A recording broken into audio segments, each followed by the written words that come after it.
Adakah kemungkinan seorang Kapolda juga dalam situasi seperti ini dapat sanksi? Kalau kita Sebagai orang yang pernah dapat sanksi mungkin Bapak bisa. karena begini, dulu ada ketentuan. Iya. Sebuah kesalahan maka 2 lini di atas itu ikut bertanggung jawab atas perbuatannya. Jadi kalau Kapolres melakukan pelanggaran, di atas kena juga. 2 lini itu berarti termasuk Kapolda. Harusnya begitu, karena fungsi kontrol, pengawasan itu adanya di atas. Bagaimana kalau seorang pimpinan tidak pernah tahu apa-apa yang diperbuat oleh jajaran di bawahnya? Baru 1 lini nih, Kapolda, Kapolres. Nah, apabila kemudian Kapolda yang melakukan kesalahan, tentunya Kapolri juga bersalah. Kapolri harusnya secara kesatria bertanggung jawab.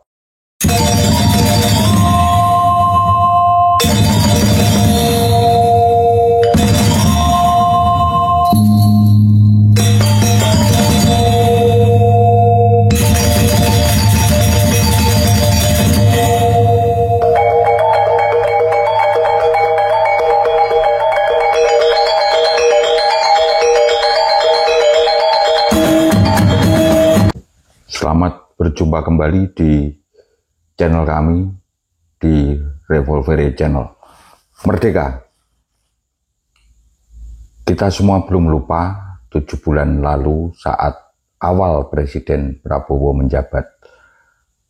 Dalam sebuah pidatonya, beliau seolah-olah menunjukkan sebuah harapan baru. Presiden, kalau tidak salah, mengatakan, tidak ada satu negara pun yang bisa maju kalau negara tersebut tidak bersih. Dan kalau tidak bersih, jangan sekali-kali ikut saya. Itu kalimat yang sangat luar biasa dan menimbulkan harapan baru di seluruh rakyat Indonesia tentang kejayaan dan kemakmuran Republik ini. Namun, dalam perjalanannya, sungguh sangat disayangkan hingga 7 bulan ini. Satu contoh saja di institusi kepolisian. Di era kepemimpinan Jenderal Listio Sigit ini, sejak dia menjabat, jujur saja, banyak sekali terdapat hal-hal yang sangat jorok dan memalukan institusi kepolisian. Amat sangat mencoreng institusi yang kita cintai bersama ini. Ada beberapa catatan dari sederet catatan yang sangat membuat kita semua sebenarnya sudah sangat jengkel.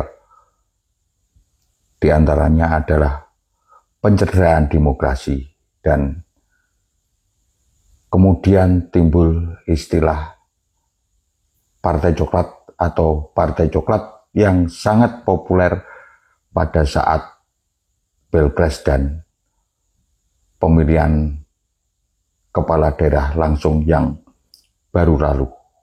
Jujur sajalah, ini adalah rangkaian sistemik terstruktur tentang pencederaan demokrasi.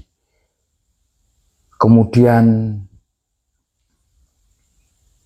ada beberapa oknum jenderal yang kita semua tidak habis pikir bagaimana dia bisa dan dapat melakukan perbuatan yang sangat jorok dan memalukan dengan mengingat statusnya seorang jenderal aktif polisi berkarir cemerlang, namun dibalik semua itu perbuatannya sungguh menjijikkan.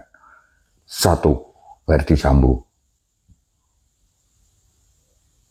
Baru kali ini ada seorang jenderal melakukan tindak perencanaan, tindak pidana pembunuhan kepada anak buahnya di Republik ini. Kemudian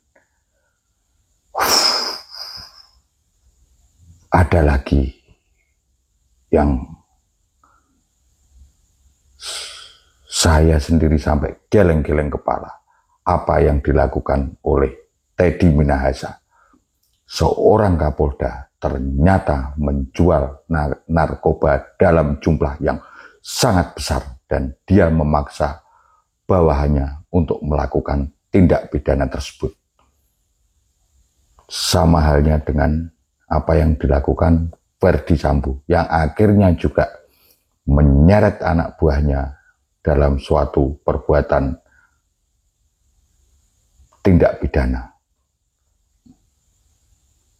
Dan yang terakhir, Jenderal Firly Bahuri. Ini Jenderal bintang 3 yang kemudian menjabat sebagai Ketua KPK dan melakukan tindak pidana pemerasan yang dilakukan langsung oleh dirinya sendiri. Geram saya menyaksikan ini semua. Namun yang aneh, Firly sampai sekarang kasusnya entah bagaimana. Tidak jelas lagi.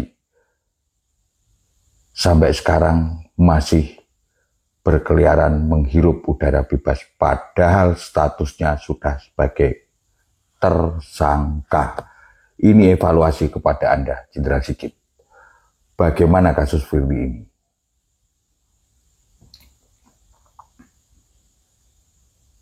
Dalam sebuah rangkaian kejahatan yang terstruktur dan terorganisir, hampir pula dipastikan selalu melibatkan oknum kepolisian. Seperti yang kita pernah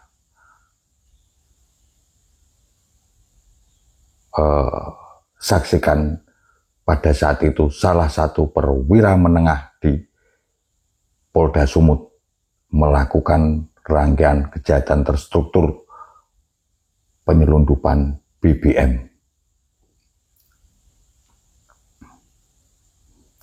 Kemudian pemberantasan judi online yang sampai hari ini, walaupun pemerintah sudah sampai membentuk Satgas pemberantasan judi online, namun kasusnya tidak pernah ada yang diungkap. Hanya kasus basa-basi yang tidak pernah sampai kepada aktor intelektual. Jangan-jangan kasus judi online ini masuk pula ke dalam tindak kejahatan yang terstruktur tadi. Ada oknum-oknum yang terlibat di dalamnya. Kita ingat kasus Verdi Sambo, sempat beredar isu bahwa di balik itu semua ada sindikat judi online. Kemudian kasus-kasus besar yang lain, misalkan pemagaran laut yang sudah dilakukan berbulan-bulan. Kemana mata Polairut selama itu? Ini salah satu contoh kasus. Kenapa seolah-olah ada pembiaran oleh Polairut?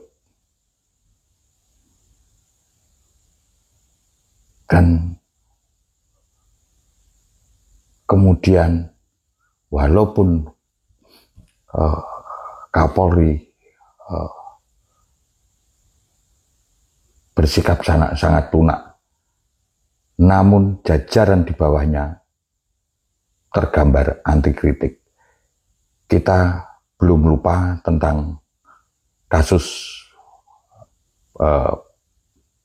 Ben Sukatani yang sempat viral beberapa waktu yang lalu.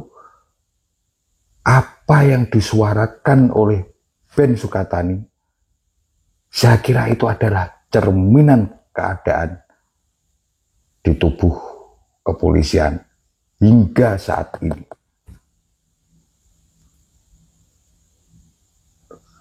Lalu yang terakhir, saya mengkulik semua media baik visual maupun non-visual, baik media-media mainstream maupun tidak. Adakah statement tegas dari Kapolri menyangkut apa yang dilakukan oleh Raja Preman Hercules yang telah mencemooh, merendahkan, dan mencoreng tokoh-tokoh bangsa dengan ucapan dan tindakannya. Padahal Polri sudah terkenal langsung dampak premanisme anak buah Hercules. Kita bisa lihat pada kasus Depok. Namun apa yang terjadi sungguh di luar nalar akal sehat. Tidak ada statement sedikit pun mengenai tingkah laku Hercules yang seolah-olah tidak punya rasa takut sama sekali. Seolah-olah merasa tidak ada hukum di negeri ini.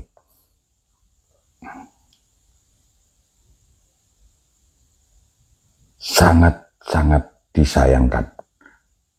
Kenapa bisa terjadi demikian? Dan kenapa ya Presiden setelah 7 bulan ini memimpin seolah-olah tidak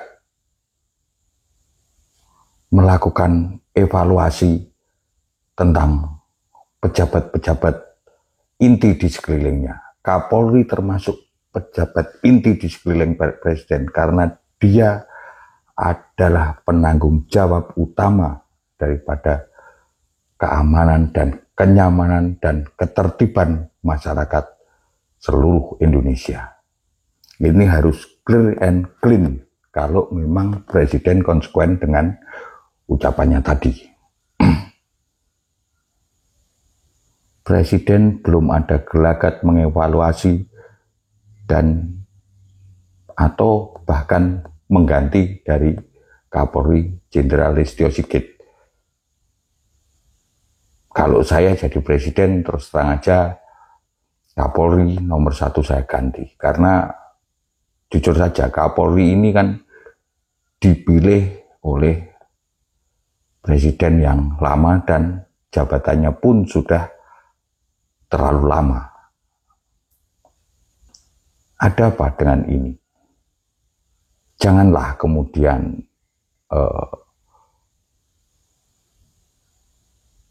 isu matahari kembar itu masih tetap melekat di diri Bapak Presiden. Kemudian jika kita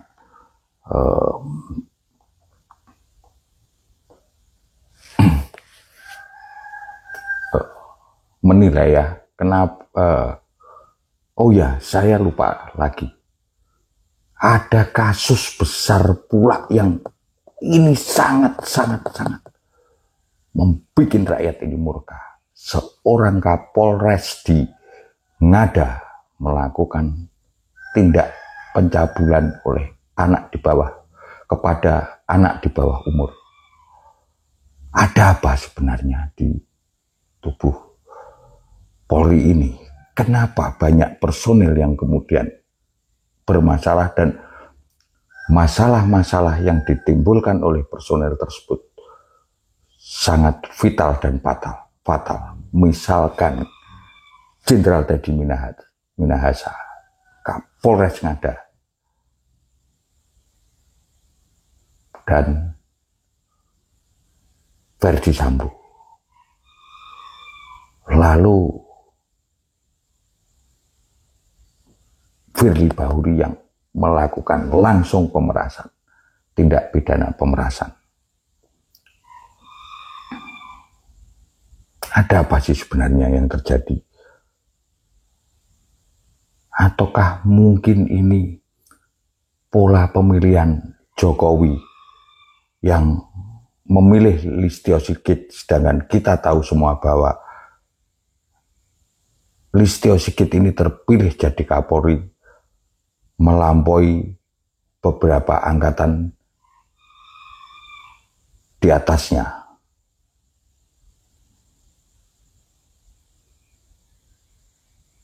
Sehingga mungkin dia belum matang, ataukah kemudian karena merasa dilangkai dan ada kesenjangan yang secara kebatinan dirasakan oleh senior-seniornya, kemudian terjadi pembusukan senyap di tubuh Kepolisian Negara Republik Indonesia. Jika betul, ini tentunya sangat berbahaya. Kenapa saya sebut pembusukan?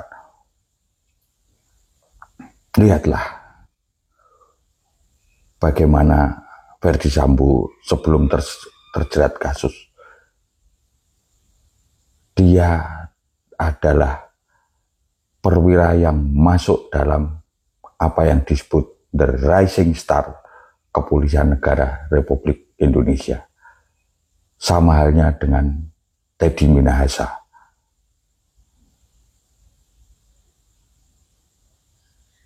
Ini sangat mengherankan. Ataukah kemudian pola rekrutmen di tubuh kepolisian itu berdasarkan atas ucapan terima kasih secara politis dalam pemilu presiden yang baru lalu. Ini juga mungkin terjadi dan ini juga mungkin salah satu sebab dalam kepemimpinan Presiden Jokowi yang baru lalu terhembus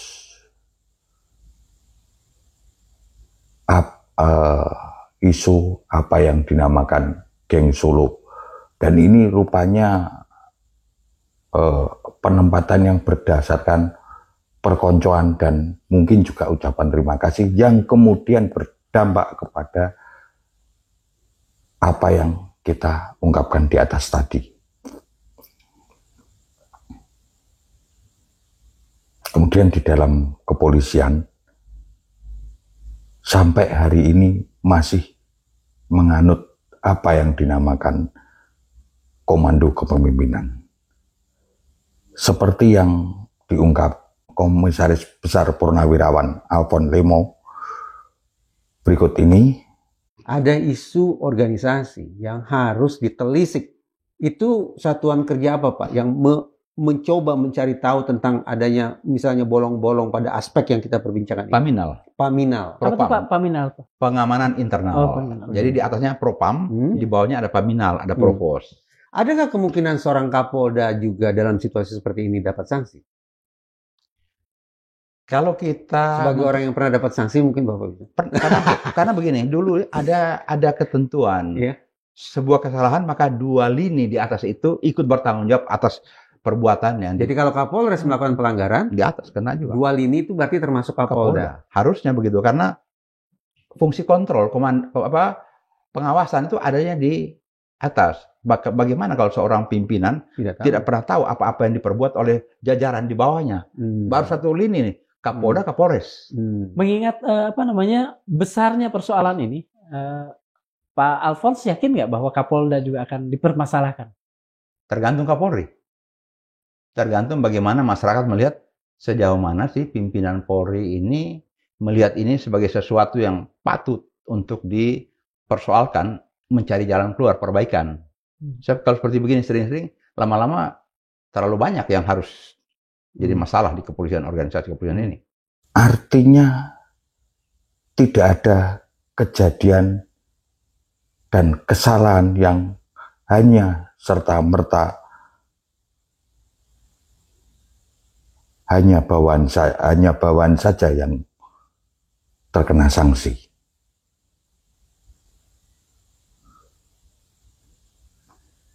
harusnya 2 tingkat di atasnya pun terkena sanksi. Nah, apabila kemudian Kapolda yang melakukan kesalahan, tentunya Kapolri juga bersalah.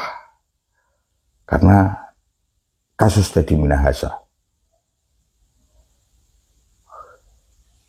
Kapolri harusnya secara kesatria bertanggung jawab, bukan kemudian penindakan yang dia lakukan, di mana tanggung jawab dia selaku pembina Kepolisian Republik Indonesia. Ini Kapolda loh. Harusnya Listio Sigit secara kesatria ikut bertanggung jawab. Dan kalau di Jepang dia sudah tentu meletakkan jabatan.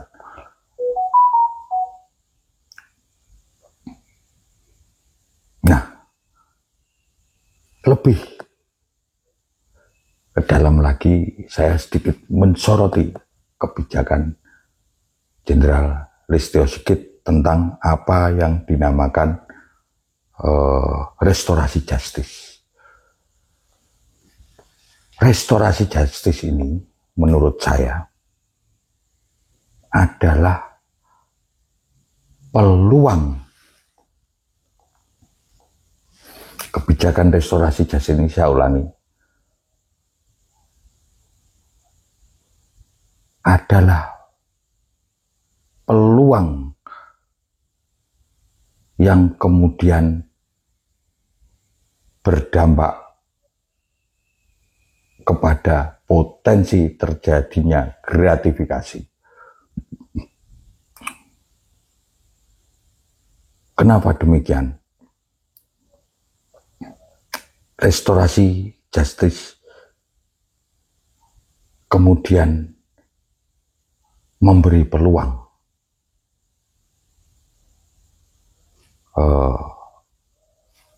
terjadi kompromi antara korban dan tersangka tindak pidana kejahatan yang dalam kategori tertentu. Dan ini bukan tidak mungkin bisa dimain-mainkan. Sekarang begini saja, andai kata pelaku tindak pidana tersebut adalah orang punya duit dan kemudian dia mengupayakan restorasi justice, dan kemudian oknum penyidik yang menangani kasus tersebut berupaya melakukan tekanan kepada korban, bukan tidak mungkin itu terjadi. Apalagi jika ternyata korbannya dalam kategori yang bisa ditekan. Saya ulangi lagi, restorasi kebijakan Kapolri tentang restorasi justice ini memberi peluang oleh oknum-oknum polisi yang menangani kasus-kasus kejahatan tertentu yang masuk dalam kategori restorasi justice menjadi broker kasus tersebut dengan dalih bahwa dia melakukan apa yang disebut restorasi justice.